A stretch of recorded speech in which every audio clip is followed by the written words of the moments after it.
C'est moi, Esther, votre spécialiste de l'épargne et de la retraite d'entreprise. Aujourd'hui, nous allons nous intéresser à l'intéressement. L'intéressement, c'est quoi? L'intéressement vise à associer les salariés aux performances de l'entreprise en leur versant une prime en fonction de l'atteinte d'objectifs collectifs fixés par l'entreprise. L'intéressement récompense les salariés pour leur contribution dans la réussite collective et permet d'instaurer un esprit d'équipe.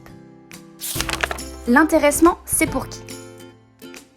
Lorsqu'un accord d'intéressement est mis en place dans l'entreprise, tous les salariés de l'entreprise peuvent en bénéficier, qu'ils soient en CDI, en CDD ou même apprentis. Et souvent, le chef d'entreprise et son conjoint collaborateur ou associé peuvent également en bénéficier. Comment est calculé l'intéressement?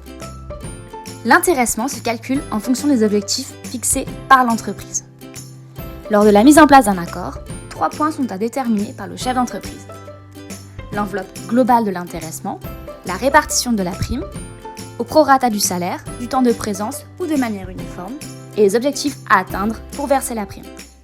Par exemple, l'entreprise verse une prime de 500 € si le chiffre d'affaires augmente de 10% et une prime de 250 € si le nombre de commandes augmente de 20%. Un accord peut être conclu pour une durée comprise entre 1 an et 5 ans. Quels avantages pour les salariés? La prime d'intéressement est exonérée d'impôt sur le revenu si elle est investie sur un plan d'épargne salariale.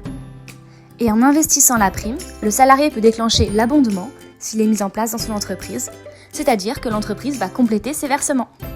Si le salarié choisit de percevoir directement sa prime, elle sera soumise à l'impôt. En plus de ces avantages fiscaux, la prime d'intéressement est bien évidemment la reconnaissance de l'effort de tous. Quels avantages pour l'entreprise? L'intéressement est exonéré de charges patronales et déductible de l'assiette d'impôt sur les bénéfices. C'est un outil simple et évolutif. En effet, les critères peuvent être modifiés chaque année.